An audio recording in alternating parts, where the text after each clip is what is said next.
bienvenue, bonjour, bonsoir, bienvenue à toutes et à tous pour ce deuxième dialogue MR21. Je vais resituer très rapidement ce qu'est le MR21. Donc, le MR21 est une communauté qui rassemble aujourd'hui un peu plus de 300 managers venant de tout secteur d'activité, tout type d'entreprise, grandes organisations, ONG, associations, qui pour beaucoup ont suivi une formation qui s'appelle les Masterclass 21, qui sont aujourd'hui une des formations les plus reconnues sur les questions de modèle d'entreprise durable, RSE, développement durable. Donc, le MR21 a été créé en 2016 avec un temps fort annuel qui est le forum MR21. Donc, l'adhésion au MR21, vous l'avez dans l'invitation qui vous a été envoyée. Donc, vous pouvez évidemment devenir vous-même adhérent du MR21 et donc participer à un ensemble d'événements qu'on organise, qui sont soit publics, soit réservés aux adhérents, parmi lesquels donc c'est Dialogue MR21. Pourquoi ces dialogues? On avait l'habitude, comme beaucoup de structures, d'organisations, de faire des événements qui étaient plutôt des after-work en présentiel. La situation qu'on vit depuis le mois de mars nous a évidemment conduit à repenser, nous aussi, notre manière de travailler, et donc de lancer ces dialogues MR21, et dans une perspective qui était aussi celle de pouvoir participer au décryptage de ce qui était en train de se passer, et puis poser un peu des pistes, des enjeux, des pistes concernant les enjeux et les scénarios possibles pour la suite. Notre souhait a été de ne pas être du tout dans le MR21 va vous dire la solution pour le monde d'après, mais plutôt vraiment de contribuer à travers un dialogue, des dialogues avec un certain nombre d'experts à repenser ou reconsidérer les différents modèles. Donc, le choix qu'on a fait, c'est d'essayer de couvrir l'ensemble des secteurs d'activité et les interroger chacun, à la fois qu'est-ce que cette situation de crise sanitaire, confinement notamment, a changé dès à présent, et quels changements sont voués à durer et quels autres changements sont à venir également pour ce secteur. On avait initié donc ces dialogues pour ceux qui étaient présents il y a 15 jours avec le docteur Robert Sebag, infectiologue à la Salpêtrière. Et aujourd'hui, on entame une nouvelle série qui est consacrée plutôt à différents secteurs d'activité, parmi lesquels la télévision, les médias.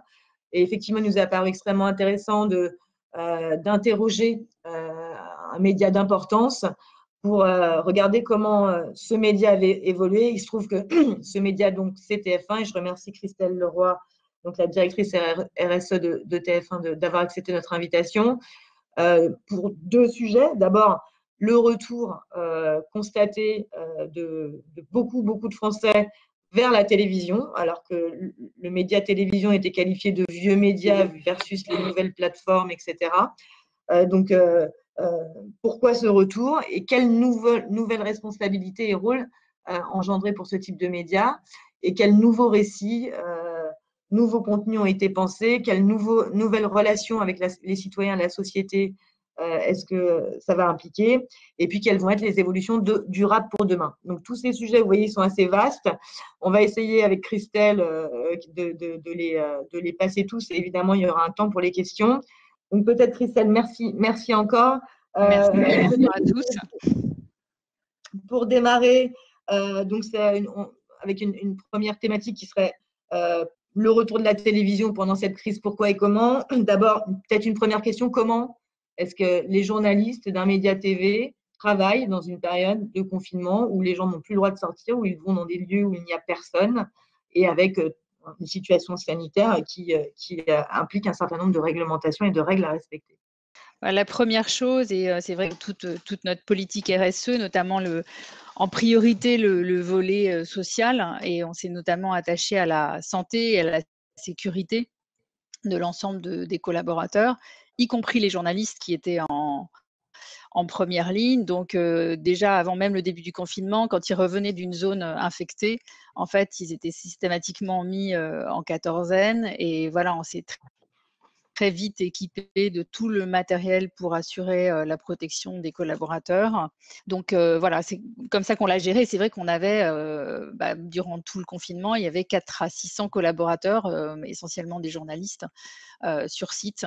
Et il s'agissait aussi évidemment de préserver la santé des gens qui venaient sur nos plateaux et des gens qu'on interviewait dans la rue ou dans les différents endroits dans lesquels se tenaient les interviews, même si vous l'avez vu, si vous regardiez TF1, ce dont je doute pas, qu'on a fait beaucoup d'interviews à distance au regard des circonstances.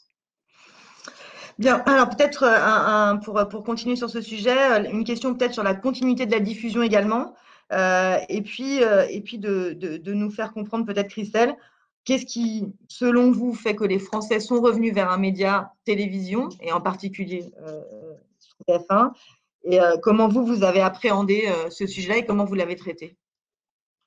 Alors déjà, en fait, bon, la télé reste, avant même la crise, en fait, le média, le plus, consommé, que ce soit en linéaire ou en délinéarisé.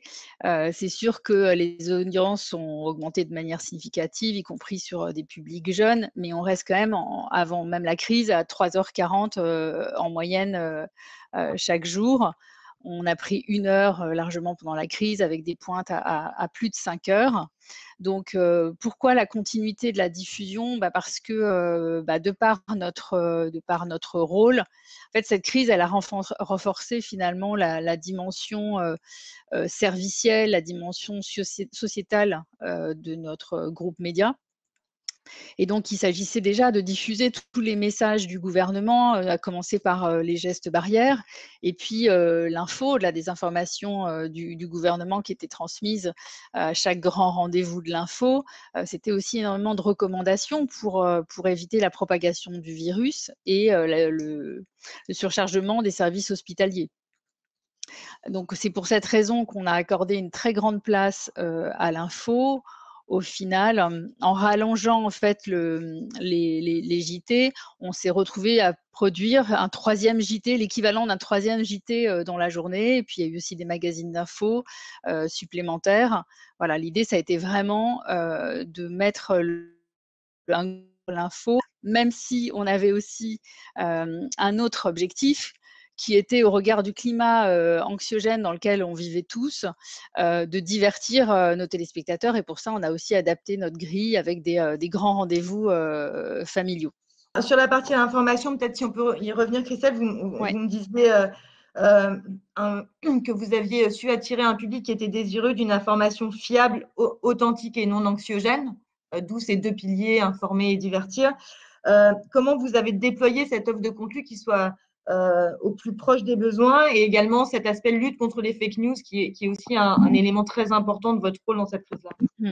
En fait, si je peux commencer par la lutte contre les fake news. C'est vraiment un sujet qui nous préoccupe depuis longtemps, et on a souvent dans nos éditions d'information, en fait, des sujets justement pour mettre en garde contre les fake news, apprendre à les détecter, les décrypter. Donc ça, c'est quelque chose qui nous a toujours guidés. Mais alors, dans cette période, encore plus, c'était important là, à ce moment-là. Et donc, on avait notamment une rubrique à la fin du JT de Garance Pardigon qui s'appelle TF1 vous répond. Et ça a permis en fait de déconstruire toutes les fausses idées et les fake news, pardon, qui pouvaient circuler ça et là. Donc ça, c'était important. Pareil, on a mis en place un chatbot sur lci.fr en partenariat avec Doctissimo, qui fait partie du groupe TF1, pour pouvoir répondre en temps réel et 24 heures sur 24 à toutes les questions que les téléspectateurs ou les internautes pouvaient se poser sur le virus. Voilà, ça permettait aussi de rectifier un peu les choses par rapport à tout ce qu'on pouvait voir circuler. Et puis après, à l'image de notre raison d'être, qui inspirait positivement la société. On a, pour justement gommer le côté anxiogène, l'idée était d'avoir une information fiable, vérifiée. C'est un gage de confiance. L'idée aussi n'était pas de rajouter de l'anxiété à un climat qui était déjà particulièrement compliqué pour tous. Donc l'idée a été de mettre en place, encore plus que ce qu'on faisait habituellement déjà avec 20 heures le mag, mais de mettre en place des initiatives, enfin de mettre en valeur des initiatives positives et solidaires. Et c'était le cas dans une des rubriques du JT qui s'appelle Ma nouvelle vie, dans lequel en fait on suit des personnes du quotidien dans leur vie, que ce soit au travail, à la maison, et ces personnes ont pour habitude de mettre en avant des gestes solidaires à titre d'exemple. Sur ces nouveaux types de contenus, on a parlé également de tout ce qui est tous les contenus qui ont tourné autour de la solidarité, enfin émissions ou contenus ou espaces dédiés à la solidarité. Est-ce que ça, vous la considérez comme également partie de votre raison d'être?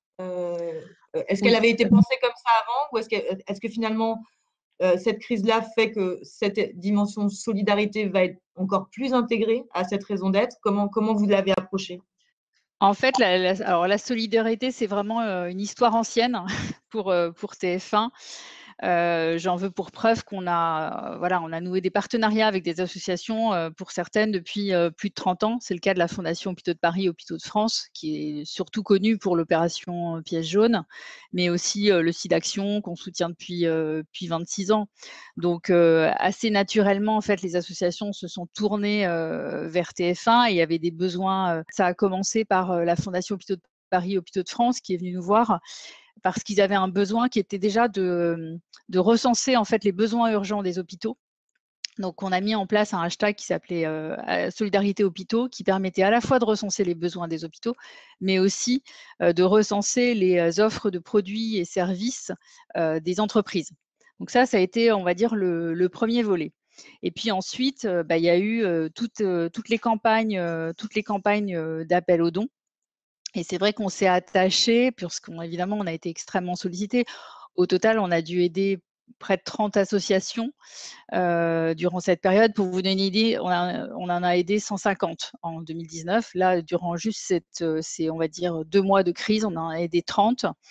Et pour le coup, ce qui nous a guidés, c'était évidemment la notoriété, le sérieux des associations, mais aussi la complémentarité des actions, de leurs actions sur le terrain.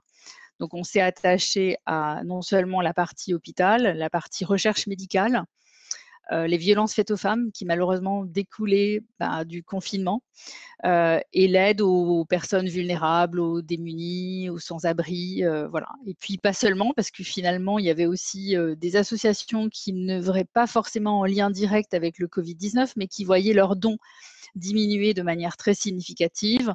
Donc, pour certaines, on a pu aussi leur accorder une place sur nos antennes.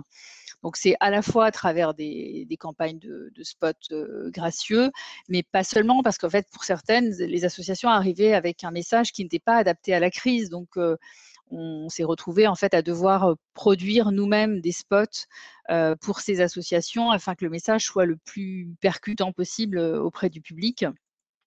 On a mis aussi en place des programmes spécifiques dans lesquels on mettait en avant les associations et notamment le Qui veut gagner des millions, qui est revenu dans une formule adaptée, puisque c'est Qui veut gagner des millions à la maison depuis le 20 avril, et dans lesquels les personnalités viennent jouer pour des associations, notamment la Fondation Hôpitaux de Paris, Hôpitaux de France, la Fondation des femmes, la Fondation pour la recherche médicale et prochainement les Restos du Cœur. Si je poursuis dans cette logique de nouveaux contenus, nouveaux programmes, nouveaux contenus, nouveaux récits, comment tu caractériserais l'adaptation de la grille qui a été faite, les nouvelles programmations qui ont été engagées et qui ont vocation à perdurer? Alors, il y a eu deux choses en fait. Il y a eu la volonté de continuer à divertir notre public, mais il y a eu aussi une chose à laquelle on a dû s'adapter, c'était l'arrêt des tournages. Donc, il a fallu faire en sorte d'adapter notre grille. Et c'est vrai qu'on a la télé, c'est un média familial, donc c'est vrai qu'on a misé beaucoup sur des comédies populaires, cultes, à l'image des Visiteurs. La semaine dernière, c'était le Dîner de cons, et puis des franchises familiales comme Harry Potter. Et puis voilà, on avait koh Canteloup. On a eu aussi des émissions qui ont été fabriquées avec les moyens du bord. Donc j'ai parlé de Qui veut gagner des millions à la maison, mais il y a eu aussi Show Must Go Home d'Arthur.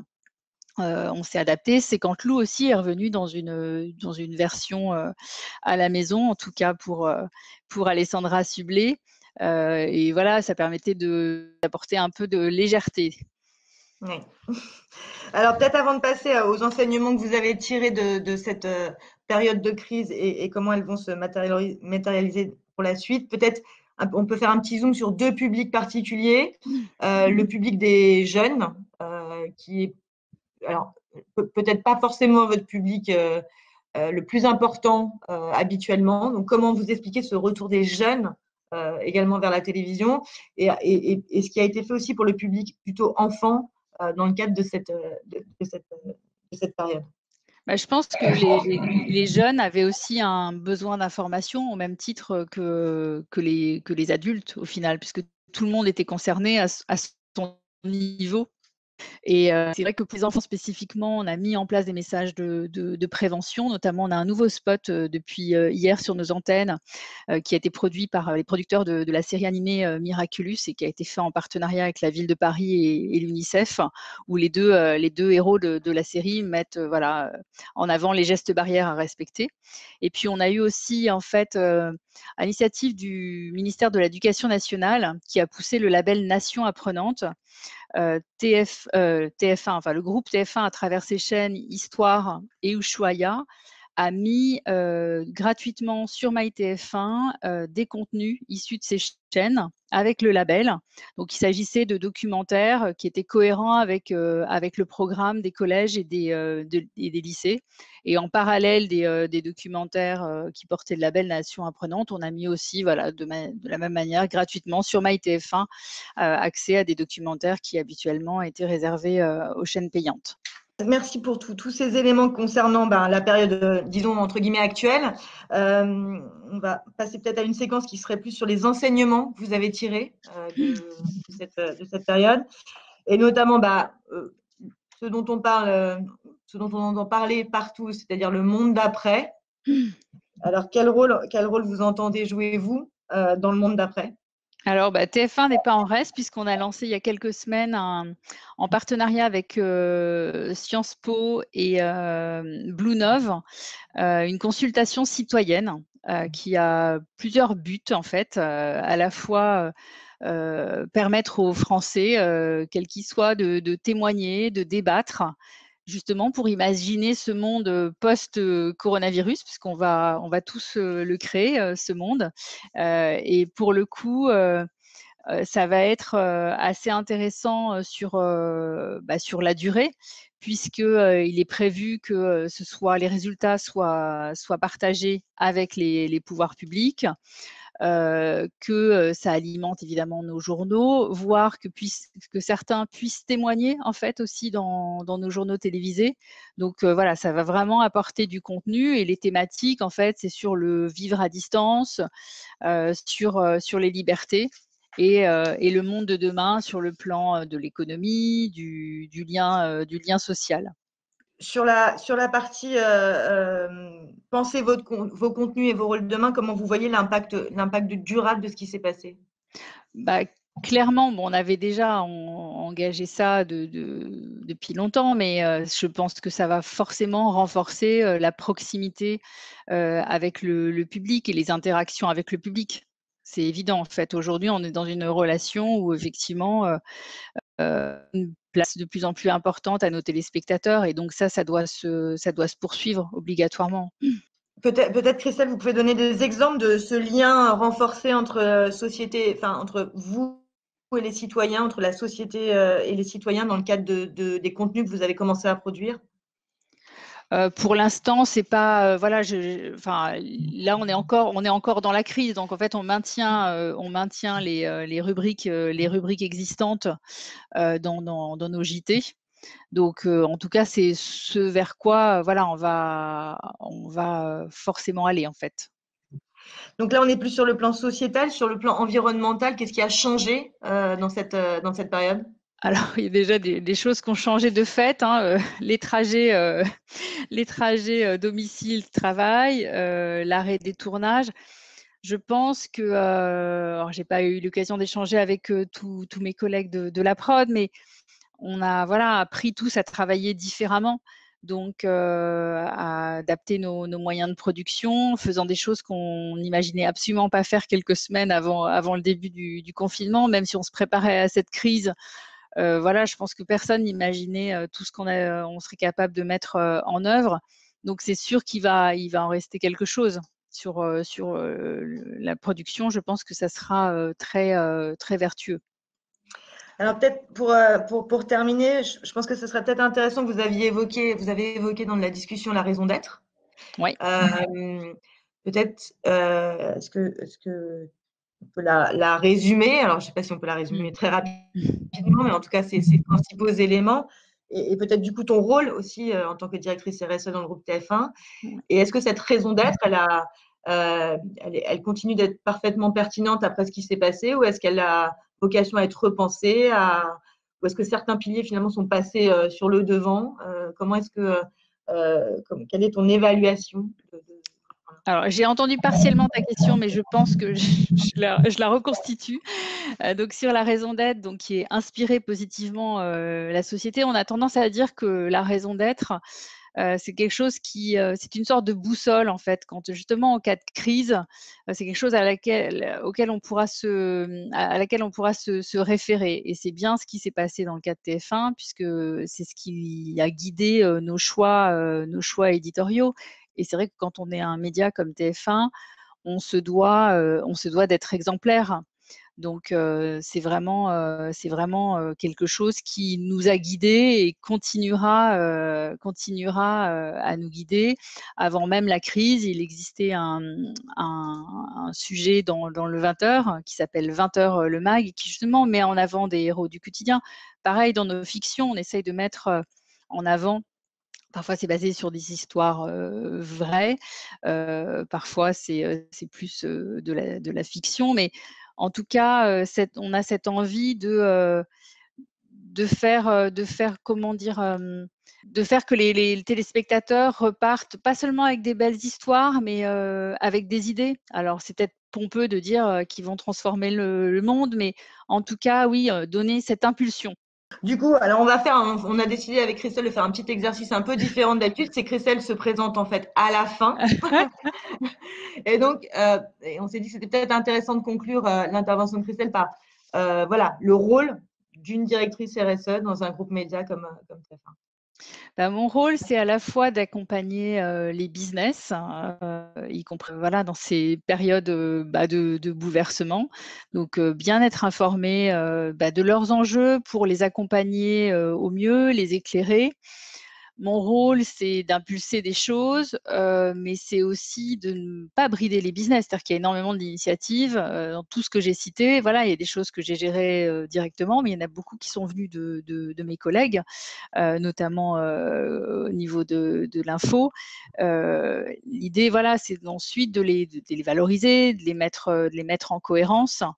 C'est-à-dire qu'une fois que la politique RSE, les piliers sont clairement définis, voilà, mon rôle, ça va être vraiment plus de regarder les choses sous l'angle des parties prenantes. Et c'est ce qu'on a fait aujourd'hui finalement, que ce soit avec nos collaborateurs, nos clients. C'est vrai qu'on n'a pas trop parlé de la publicité, mais on a été aussi sur un accompagnement en fait des annonceurs durant cette période.